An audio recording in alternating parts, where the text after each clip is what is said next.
Happy morning. இன்னைக்கு சப்பாத்திக்கு அட்டகாசமான side dish meal maker gravy தாங்க பார்க்க போகிறோம். வாங்க வீடியோக்குள்ளே போகலாம். பாருங்க, 3 தக்காளி, ஒரு 5 பல்லு பூண்டுங்க. இது எல்லாமே நம்ம இப்போ மிக்ஸி ஜாரில் சேர்த்து நல்லா கிரைண்ட் பண்ணி எடுத்துக்கலாங்க. பாருங்க, நல்லா கிரைண்ட் பண்ணி எடுத்தாச்சுங்க. பாருங்க, மீல் மேக்கர் நல்லா ஹாட் வாட்டரில் போட்டு நல்லா சோக் பண்ணி வச்சுக்கோங்க.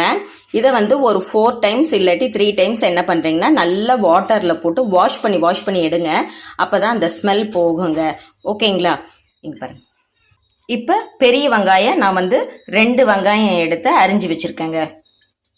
பாருங்கள், மண் சட்டி வச்சுட்டேங்க. ஆயில் ஊற்றிட்டேன். ஆயில் நல்லா காஞ்சிடுச்சிங்க. இப்போ 3 லவங்கங்க, ஒரு பட்டை போட்டுக்கலாம். ஒரு பிரிஞ்சி எல்லாம் ஆட் பண்ணியிருக்கேன். சோம்பு இந்த ஸ்பூனில் 1 ஸ்பூன்.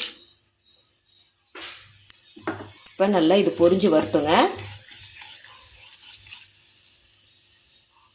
பாருங்கள், நல்லா பொரிஞ்சிருச்சுங்க.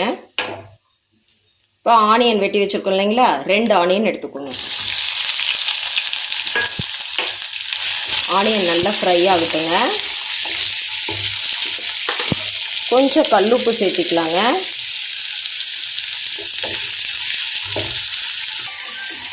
கருவேப்பிலை ஒரு கொத்து சேர்த்திடலாங்க.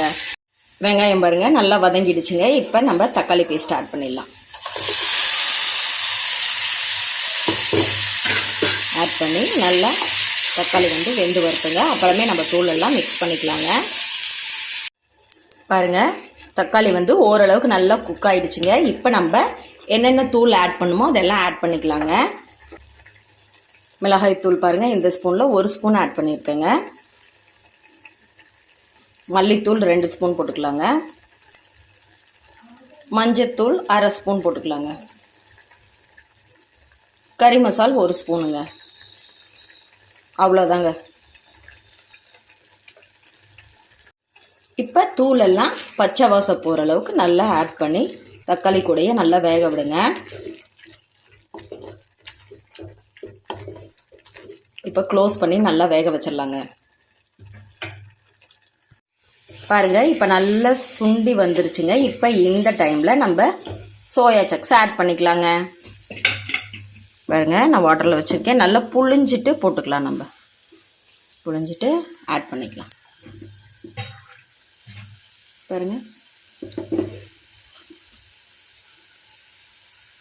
பாருங்கள், ஆட் பண்ணியாச்சு. நல்லா கிளறி விடலாங்க. கிளறிட்டு நம்மளுக்கு தேவையான அளவு வாட்டர் ஆட் பண்ணிக்கலாங்க. தண்ணி ஆட் பண்ணிக்கலாம். வாட்டர் ஆட் பண்ணியிருக்கேங்க. நான் கொஞ்சம் கிரேவியாக செய்கிறேங்க. நான் பூரிக்கு சப்பாத்திக்கு செய்கிறதுனால கொஞ்சம் கிரேவியாக செய்கிறேங்க. உங்களுக்கு நீங்கள் என்ன சாதத்துக்கெலாம் சாப்பிட்ற மாதிரி இருந்துச்சுன்னா ஒரு 1/4 மூடி தேங்காய் பேஸ்ட் அரைச்சி ஆட் பண்ணிக்கோங்க. நல்ல டேஸ்ட்டாக இருக்குங்க. பாருங்கள், நல்லா வெந்துருச்சு. கிரேவி மாதிரி வந்திருக்கு பாருங்கள். சப்பாத்திக்கும் பூரிக்கும் அட்டகாசமாக இருக்குங்க. இப்போ இந்த ஸ்டேஜில் நான் கொஞ்சம் வெந்தயக்கீரை ஆட் பண்ணுறேங்க. நல்ல டேஸ்ட் கொடுக்கும்.